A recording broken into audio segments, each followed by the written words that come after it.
Merci, asseyez-vous, s'il vous plaît. Nous remercions la chorale de l'Université de Lomé dont la prestation vient de donner le ton à la célébration de la Pâque qui rappelle la mort et la résurrection de Jésus-Christ dans la religion chrétienne.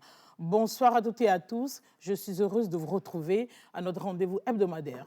Cet après-midi, nous allons parler d'un sujet qui fâche selon certains, qui divise selon d'autres et qui crée des soucis de communication.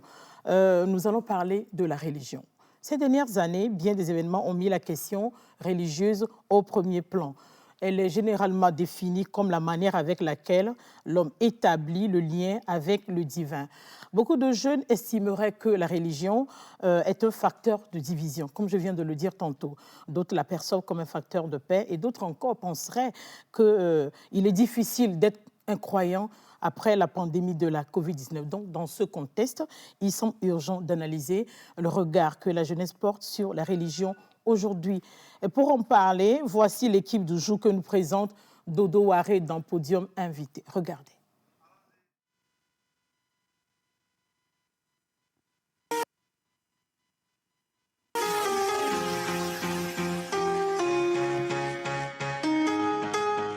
Aujourd'hui, Pélagie est avec Dr Serge Atou.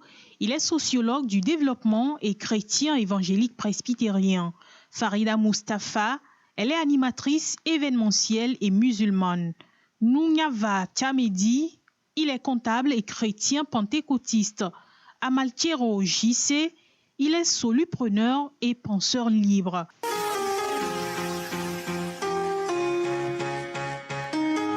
Vous venez donc de découvrir les 4 invités avec lesquels je vais échanger cet après-midi. Chers invités, bonsoir.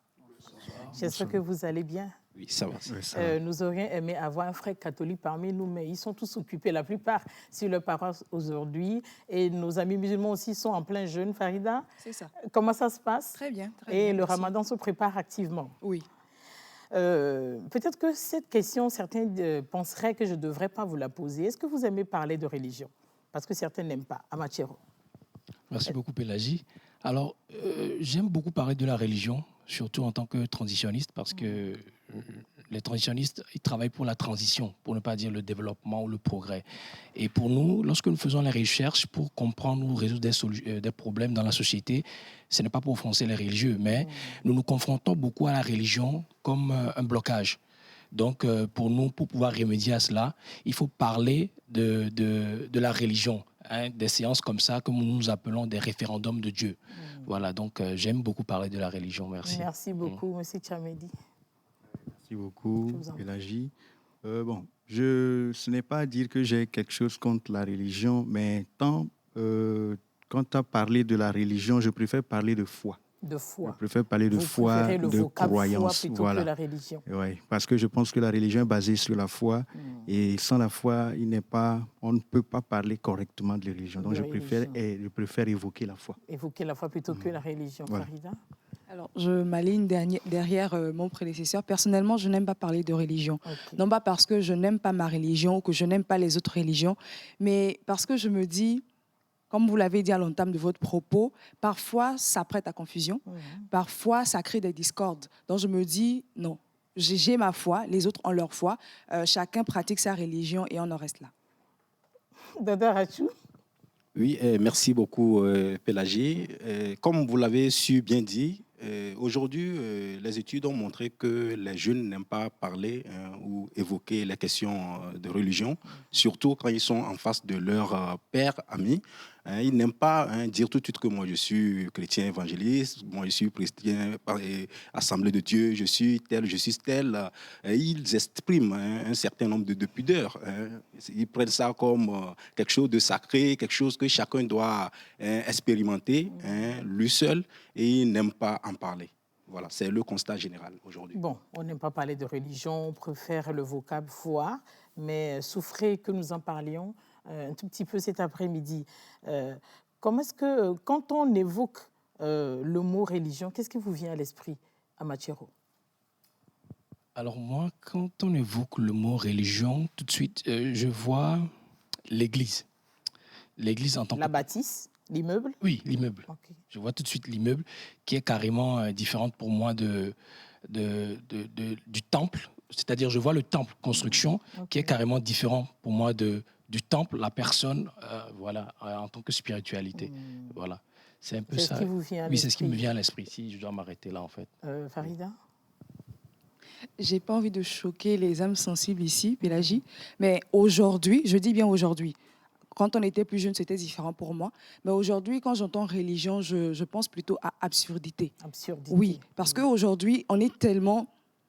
Ce que devient aujourd'hui la religion, c'est pas ce que moi j'ai connu quand j'étais petite. Okay. Aujourd'hui, enfin, avant, on parlait, quand on parlait de religion, je voyais pudeur, je voyais respect, n'est-ce pas? Je voyais pureté. Mais aujourd'hui, quand j'entends religion, je vois absurdité. Tu voyais consécration. Justement. Mais aujourd'hui, ce n'est pas le cas. Peut-être qu'après, j'aurai l'occasion de mieux développer cette opinion-là. Qu'est-ce que le docteur Rachou pense de la question? Aujourd'hui, quand on parle religion, on parle du sacré. On parle du divin, de la relation avec un Dieu suprême que chacun exprime selon sa manière. Tant que tu es chrétien, tu es musulman ou bien tu es un traditionnaliste. Donc chacun essaie de faire cette représentation-là, de se retrouver en un être suprême en lequel il se retrouve et il lui accorde adoration. Voilà. Je sais qu'il y a une multiplicité de définitions autour de ce mot religion, mais chacun a la sienne, peut-être liée à sa religion. Comment vous définissez la religion, Monsieur Tchamedi? La religion, pour moi, ça fait penser au divin. Comme l'a dit mon prédécesseur, ça fait penser à Dieu, mais pas de la façon dont la société la peint aujourd'hui, mais je parlerai plutôt de l'essence de toute chose. Et de là, ça fait plus penser à l'identité originelle de l'homme, l'identité réelle de l'homme. Qu'est-ce que l'homme représente? Parce que c'est sur ça qu'est basée en fait la religion. C'est ce en quoi tu crois et comment tu présentes, comment tu te présentes, comment tu te comportes vis-à-vis de ce en quoi tu crois, de ce dont tu dépends. On ne peut pas faire partie d'un système sans croire aux règles du système. Donc il faut d'abord croire et là, tu appartiens au système. Voilà. Donc je pense que c'est ce qui me vient à l'idée quand on parle de religion. Amachero? Merci beaucoup. Alors, moi, je dirais que tout de suite, je vais donner un aperçu schématique.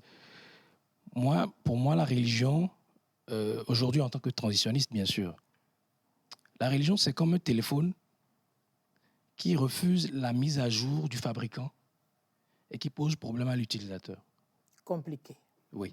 C'est-à-dire que tout téléphone, en réalité, aujourd'hui, les Android, les smartphones, d'accord, sont des téléphones qui ont besoin de mise à jour, qui ont besoin de s'adapter, qui ont besoin de se muter chaque jour.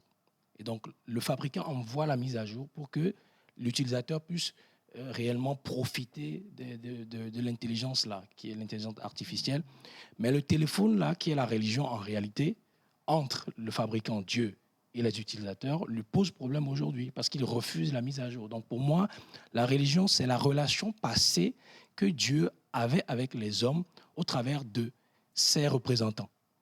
Et aujourd'hui, ça a changé, où Dieu veut aller tout de suite avec sa connaissance vers l'humain pour pouvoir le rendre responsable. Alors que la religion, en quelque sorte, à travers les lois, s'y oppose.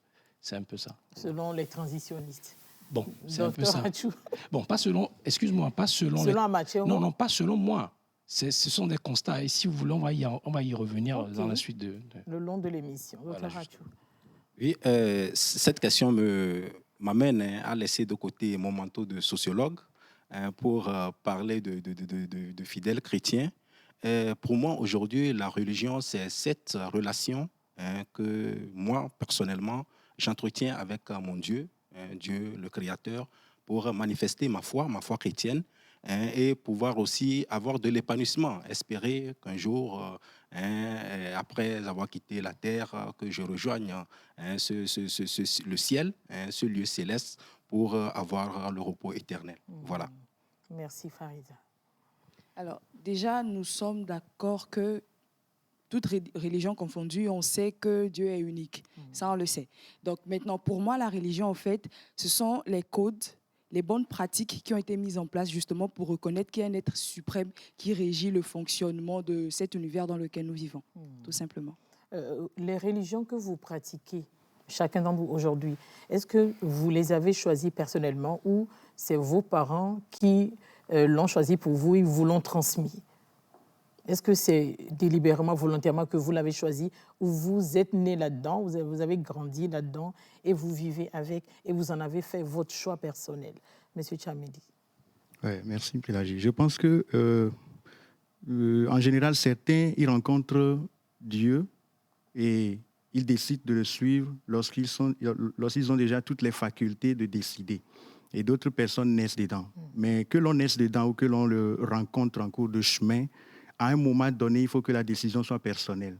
À un moment donné, il faut que l'on sache ce qu'on fait et que ce soit intentionnellement que l'on avance avec ce que l'on adore. Donc, c'est là que la religion peut avoir tout son sens dans la vie de quelqu'un. Donc, moi, personnellement, on m'a accompagné à l'église, on m'a amené à l'église quand j'étais tout petit, je ne pouvais pas distinguer. Mais à un moment donné de ma vie, il a fallu que moi-même je décide, je vais suivre Jésus. Et je suis toujours dans cette course-là et je crois que je suis sur le droit chemin. Donc, on vous y a amené lorsque vous étiez petit, mais à un certain moment, vous avez fait une rencontre personnelle avec votre Dieu. Voilà. C'est selon le jargon justement de votre milieu. Voilà, et la décision est mienne aujourd'hui. Ok, Farida. C'est exactement ça. En réalité, nous sommes nés dans l'islam, on va dire comme ça. Dès l'enfance, on nous a appris ce qu'il fallait respecter, on nous a interdit ce qu'il fallait être, ce qu'il ne fallait pas justement faire dans notre religion. Mais au fur et à mesure qu'on grandissait, au fur et à mesure qu'on commençait à avoir conscience, on a décidé en fait de suivre cette religion-là parce que, à part l'islam, on a compris qu'il y avait d'autres religions, notamment le christianisme et j'en passe. Mais on s'est dit, oui, on m'a appris ce qui se passe dans la religion musulmane. OK.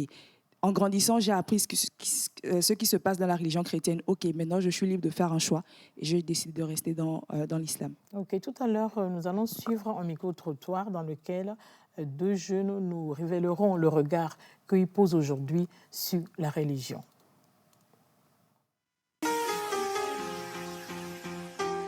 Les jeunes, en général, ont un regard léger par rapport à la religion. Mais heureusement, il y en a toujours qui, par leur éducation, y tiennent vraiment et savent de quoi est fait leur religion et comment la pratiquer. Après quelques arrêts dus à la Covid-19 par rapport à la fréquentation des mosquées, nous avons constaté une grande ferveur cette année lors de ce ramadan où les jeunes ont pris d'assaut les mosquées pour se retrouver et partager les repas du ramadan. Certes, on se dit qu'aujourd'hui la religion est devenue comme une sorte de mode que les jeunes intègrent dans leur vie, malheureusement. Mais on a espoir que plus les années avancent, on finit par se retrouver avec soi-même. Et on comprend que la religion est une forme d'encadrement au-delà des éducations que chacun reçoit dans sa famille. La religion, c'est un système de croyances ou de pratiques dans une communauté ou dans un groupe. Pour d'autres, elle est plus qu'un choix de vie. Elle est leur existence, elle est leur essence propre.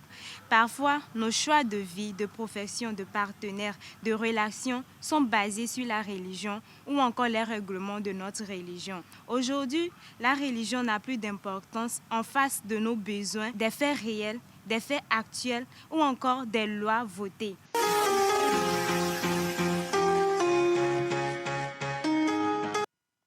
Vous les avez suivis. Le premier est musulman et la seconde, c'est une fidèle catholique. Vos réactions, s'il vous plaît, Farida? Alors, si je prends d'abord le cas du premier intervenant, notamment le musulman, qui dit qu'après cette pandémie, on voit que beaucoup de jeunes ont pris d'assaut les mosquées. Est-ce à dire qu'on a tellement eu peur de la fin du monde qu'on a décidé de se repentir? Qu'en sais-je? Mais je suis totalement d'avis avec ce qui a été dit en réalité. La religion, c'est vraiment un mode de vie. C'est-à-dire que nous sommes nombreux à avoir basé toute notre vie sur la religion. Parce qu'après tout, quand on a un problème, quand on a des difficultés, vers qui est-ce qu'on se tourne? Vers Dieu. On se dit, je dois aller chercher le refuge, je dois aller chercher le soutien, je dois aller chercher les solutions. Et c'est vers Dieu qu'on se tourne. Donc, je suis d'accord avec ce qu'ils disent. Amathiero. Merci. J'ai été beaucoup plus intéressé par ce que la seconde a dit. Et elle a dit que la religion, c'est un système de croyances et de pratiques qui sont propres à une communauté. Donc là, il faut comprendre qu'on parle de 10 visions. Ça veut dire que plusieurs visions, au-delà d'une seule vision. Donc déjà, je crois que ça va nourrir la suite de l'émission par rapport à nos interventions. C'est assez important. Monsieur Tianelli, votre réaction par rapport au micro-trottoir? Oui, je suis d'accord avec le contenu en général et surtout la deuxième intervention qui décrit la religion comme un système. Je pense que le discours religieux est souvent semblable à un discours traditionnel. Donc il y a tout un système, tout ce que nous faisons, notre culture, nos habitudes, même jusque dans notre privé, ça dépend de ce que nous croyons, de ce en quoi nous croyons. Donc je pense que, en gros, l'intervention de la seconde personne m'a plus convaincu.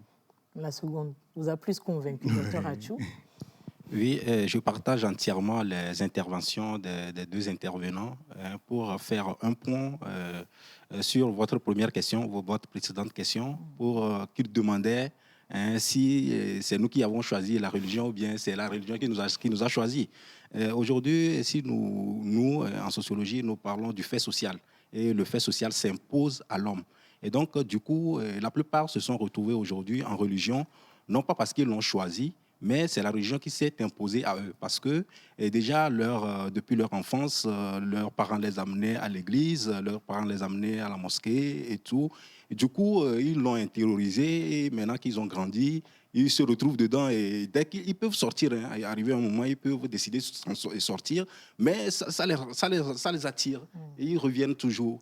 Donc, je partage entièrement cela parce qu'aujourd'hui aussi, la jeunesse est beaucoup plus, ou bien ça donne beaucoup plus à la religion parce que, comme Farida vient de le dire, pour certains, c'est un lieu de refuge, c'est un lieu d'accomplissement parce que nous sommes assaillis par les problèmes de la société, surtout le problème de chômage, le problème d'emploi et autres. Et donc, on estime que quand on va vers ce Dieu suprême, ce Dieu miséricordieux, il va nous faire miséricorde.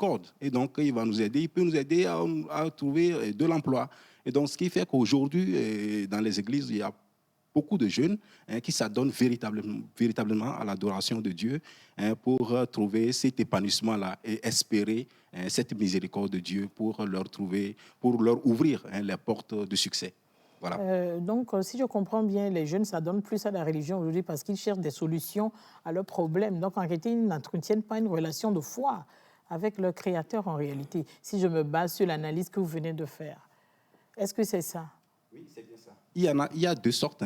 Il y en a qui vont vers la religion pour trouver satisfaction à leurs problèmes. Et il y en a aussi qui sont parce qu'ils ont rencontré Dieu et ils expriment réellement la foi. Donc il y a ces deux catégories de chrétiens que nous avons aujourd'hui. Il y a un constat général qui a été fait, que ce soit à la mosquée ou à l'église. Après la pandémie, elle n'est pas complètement partie, mais nous vivons un temps d'accalmie. Lorsque les églises et les mosquées ont été réouvertes, on a remarqué que beaucoup de gens ont abandonné la foi. Maintenant, j'opte pour votre vocable, la foi. Beaucoup de gens ont abandonné la foi. Les gens ont du mal à aller vers Dieu. Les gens n'ont pas vers Dieu. Les gens ont du mal à fréquenter leur lieu de culte. Je ne sais pas si j'ai été la seule qui ait fait ce constat, Farida. Ah non, vous n'êtes pas la seule. Mais moi, je peux peut-être expliquer ça à 2 niveaux, peut-être. Le premier pourrait peut-être partir du fait qu'à un bon moment, les lieux de culte ont été fermés, peut-être. Et donc, les gens ont pris l'habitude maintenant de prier à la maison. Au lieu d'aller à la mosquée, au lieu d'aller à l'église, on a pris l'habitude de prier à la maison. Et donc, après la réouverture, on se dit, bon, si je suis déjà à l'aise en priant à la maison, pourquoi encore aller à la mosquée ? Peut-être, je n'en sais trop rien. Alors, la deuxième raison pourrait être que les gens se laissent aller au désespoir. Parce que quand Covid est arrivé avec tout ce qui s'est passé derrière, avec toutes les mauvaises nouvelles qui ont accompagné, on se demande, mais est-ce que Dieu existe véritablement? Parce que si Dieu existe, on dit toujours Dieu est amour, Dieu est paix, patati et patata, comment un Dieu peut accepter qu'une telle chose puisse arriver en fait? Moi, je me dis qu'il y a beaucoup de jeunes qui ont perdu la foi. Ils se disent, face à une telle situation, ça ne sert plus à rien en fait. Ça ne sert plus à rien de croire en un Dieu qui, au lieu de nous aider, au lieu de nous sauver, nous envoie plutôt des maladies mortelles. Et c'est Tchamedi. Bon, je partage un peu les avis de ma prédécesseur. Mais bon, je pense que les raisons sont multiples. Il n'y a pas que 2 raisons. La remarque a été faite par tous, je l'ai remarqué aussi. Et d'une part, c'est les raisons en fait qui motivent ces jeunes-là à aller dans ces lieux de culte. C'est basé sur ces raisons que malgré tout ce qui se passe, l'on reviendra. Ce sont ces motifs-là en fait qui feront que malgré tout ce qui se passe, l'on reviendra. Beaucoup de gens sont partis chercher des solutions et la crise sanitaire a en quelque sorte révélé que ces solutions-là ne se trouvaient pas là où ils sont partis les chercher. Parce que la raison pour laquelle ils priaient, les motifs de leur prière, de leur supplication, c'est un peu comme si c'est revenu exploser à leur figure, donc ils ont été découragés de la foi. Et pour la plupart des gens, vu que être ensemble est devenu un risque, et puisque nous sommes à l'ère du numérique, la plupart des églises, dans mon cas, en tant que chrétien, sont sur les réseaux sociaux, les plateformes YouTube. Avec les cultes en ligne. Un dimanche matin, si vous avez un peu la paresse, vous pouvez vous laver tranquillement et puis suivre avec votre smartphone, votre téléphone Android. Voilà. Et ça a fait que certaines personnes se sont dit, OK, bon, adorer Dieu, c'est une question personnelle, je peux rester dans mon coin et l'adorer. Mais n'oublions pas que la religion implique une communauté, implique le fait d'être ensemble, de partager des valeurs ensemble. Donc, je crois qu'à ce niveau-là, il y a eu peut-être une petite mécompréhension. Et aussi, la troisième raison, c'est que certaines personnes pensent en fait qu'ils voient un peu le concept de la liberté. La liberté, ils se disent que je ne suis pas obligé d'être tel avant d'aller vers Dieu. Bon, personnellement, je ne parle pas au nom de tous, mais je vois mal l'idée d'une créature qui est libre de son créateur. En gros, je pense que la liberté d'un homme, c'est sa dépendance de son créateur. Donc, le concept de liberté revient à dire qu'on est dépendant de son créateur et que l'on est dépendant du vrai. Donc, les gens, à cause de cette liberté-là qu'ils ont mal comprise, ils se sont aussi éloignés des lieux de culte et ils se sont laissés aller peut-être au découragement. Donc, à mon avis, je pense que ce sont les... L'autre constat aussi est que dès qu'on a réouvert les églises, ceux qui s'y rendaient, on a remarqué, je ne sais pas, une nonchalance dans la pratique de la chose spirituelle. Est-ce que vous comprenez? Ils s'y rendent, mais c'est plus comme avant. C'est comme s'il y a de la paresse spirituelle, comme disent certains pasteurs, si je veux emprunter leurs mots à Machero. Merci, Pélagie. Moi, j'avais prédit cette situation il y a quelques années. Tu l'as prédit? Oui. Et tu es prophète? Rappelle-toi, non, je ne suis pas un prophète. Rappelle-toi bien que tu m'avais déjà reçu sur une émission sur la Covid. J'avais déjà prévu la crise. Et j'avais prévu cette situation pareille, pas parce que je suis un prophète. Mais il y a des choses, lorsque vous les comprenez, vous pouvez facilement dire ce qui va se passer. Anticiper sur ce qui va se passer. On a bien dit ici que les jeunes ont abandonné la religion, l'Église. Donc, ils n'ont pas abandonné Dieu. Dieu est vraiment différent de la religion. Nous n'avons pas défini la religion ici comme Dieu. La religion est ce qui relie les hommes à Dieu. Et si aujourd'hui, parce qu'on dit aux gens que si vous ne pratiquez pas la religion telle qu'on l'a fait ou vos parents l'ont fait, vous ne pouvez pas réussir, vous ne pouvez pas avancer. Ça veut dire que Dieu ne vous aime pas, vous irez en enfer. Et que la crise vient montrer aux gens qui ont passé plus de 2 ans à la maison, qui ont toujours une bonne relation avec Dieu, c'est normal que les gens ne remettent en cause la religion à travers les pratiques religieuses ou les pratiques de l'Église. C'est tout à fait normal. Donc pour moi, cette nonchalance-là ne va pas être corrigée. Parce que la crise a amené quoi? La crise a amené une certaine connaissance. Exemple, aujourd'hui, quand vous prenez un jeune de 14 ans, il est capable de vous dire ce que le gingembre peut faire à cause de la crise Covid. Donc, c'est la connaissance. Lorsque la connaissance arrive, rien ne peut plus l'empêcher, en fait. Donc, aujourd'hui, les jeunes sont à la recherche de solutions, donc à la recherche de connaissances. Donc, ce qui va se passer, c'est que les jeunes vont rechercher plus Dieu que la religion. En fait. Je sais que ces dernières années, surtout dans les pays africains, la quête de Dieu est très intense. Bien sûr. Elle est très intense apparemment, hein. Oui. Et beaucoup de gens recherchent Dieu.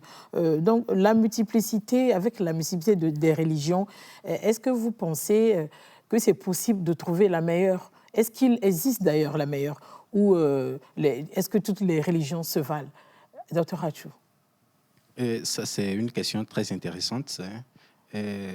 Aujourd'hui, à chacun d'exprimer ou bien d'exprimer sa foi, la foi à laquelle il se retrouve. Et votre question m'amène à aborder un point. Aujourd'hui, le constat est réel en Afrique, surtout en Afrique occidentale, en Afrique de l'Ouest. Il y a cette euphorie-là, cette floraison d'églises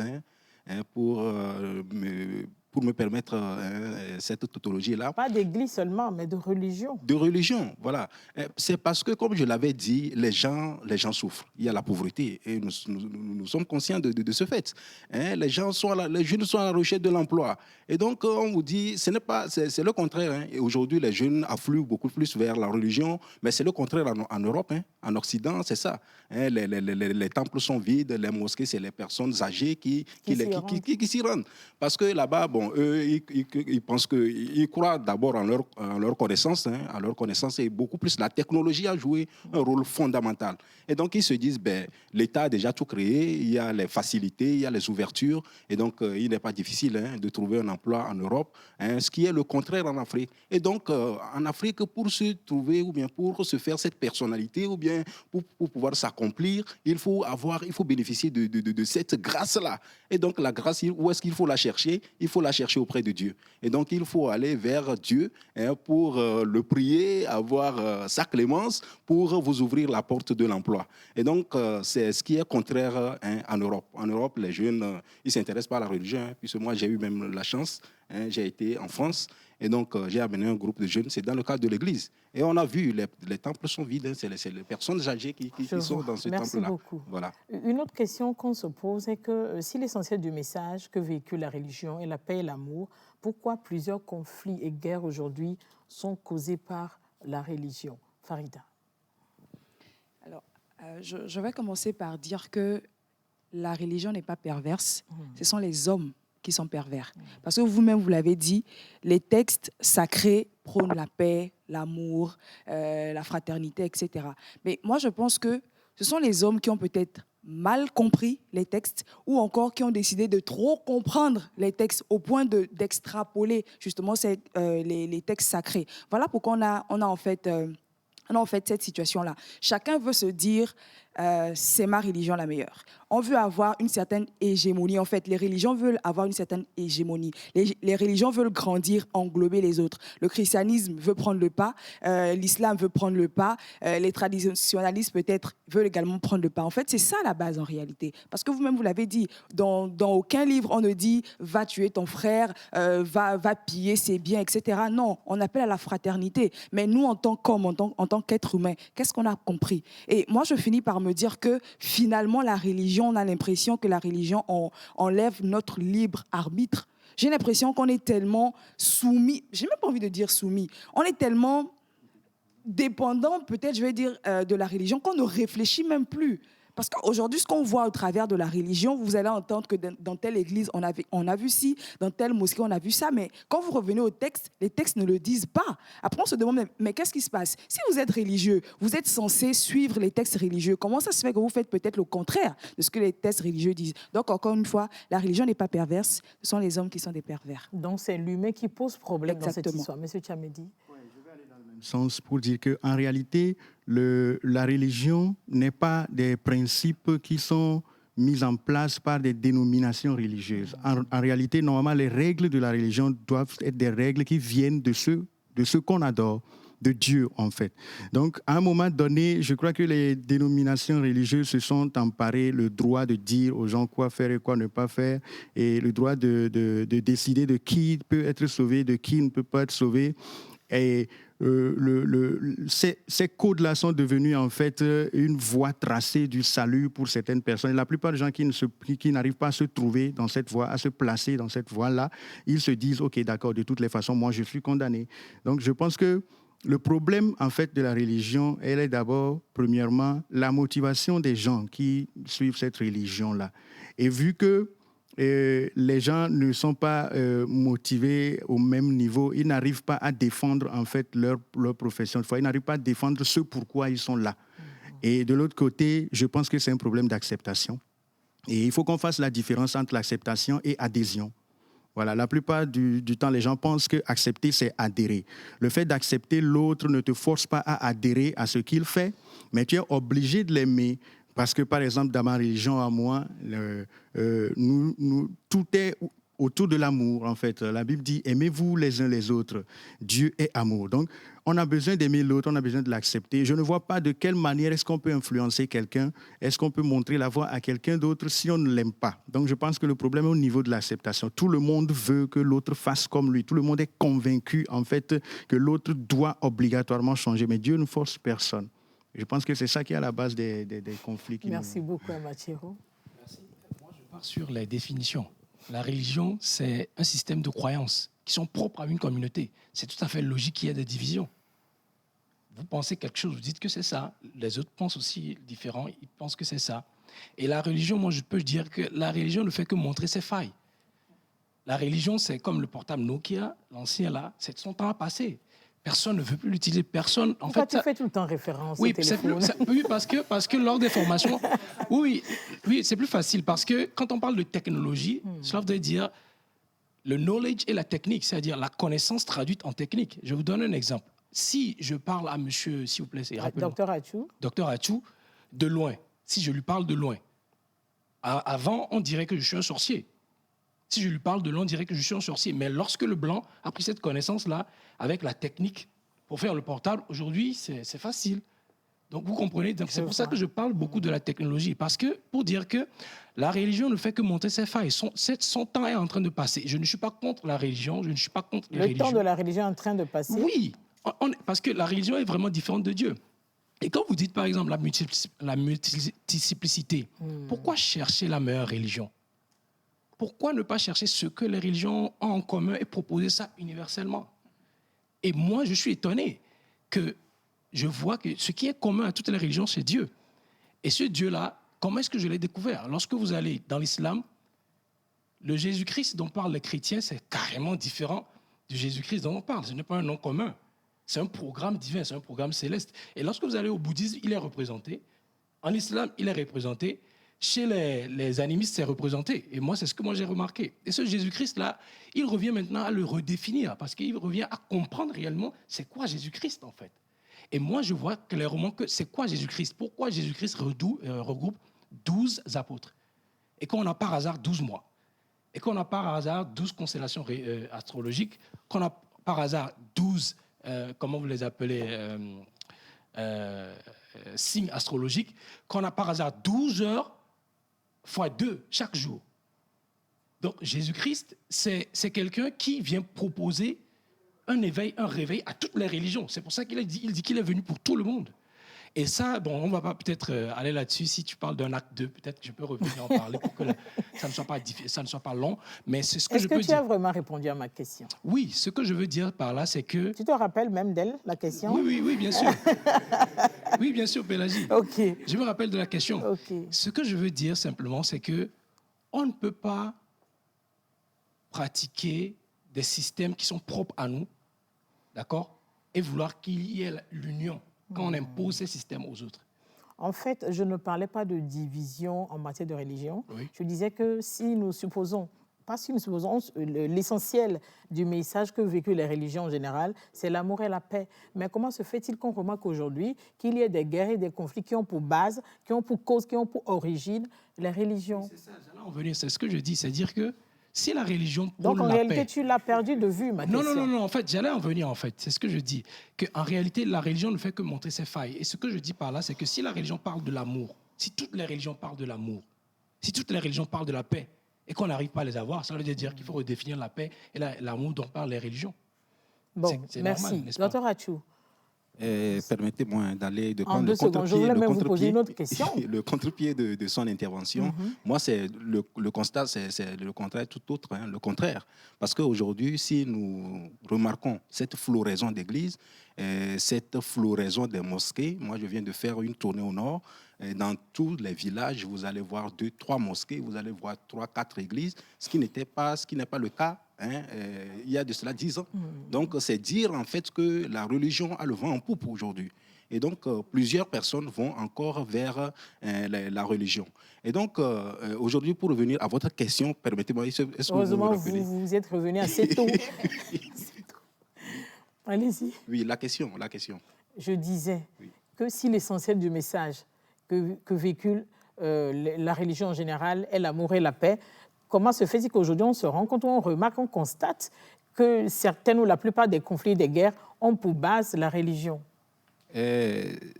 Ce problème, ce phénomène, c'est l'effet de certaines personnes, des égoïstes, je peux m'exprimer ainsi, qui veulent donner des explications autres à celles qu'on donne à l'explication de la Bible, au Coran, ainsi de suite. Des tests sacrés.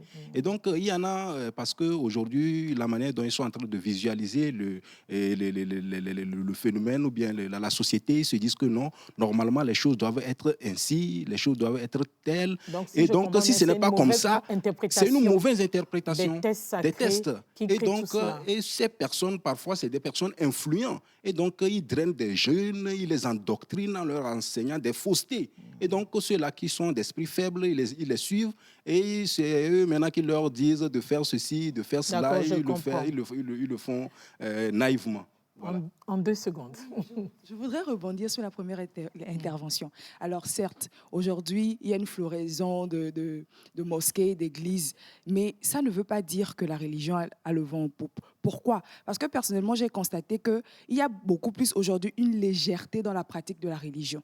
Oui, on a des églises, des mosquées, mais dans la pratique en elle-même. Moi, quand j'étais encore jeune, oui, je voyais comment est-ce qu'on était fervent, comment est-ce qu'on pratiquait, comment est-ce qu'on respectait. Mais aujourd'hui, c'est léger en fait.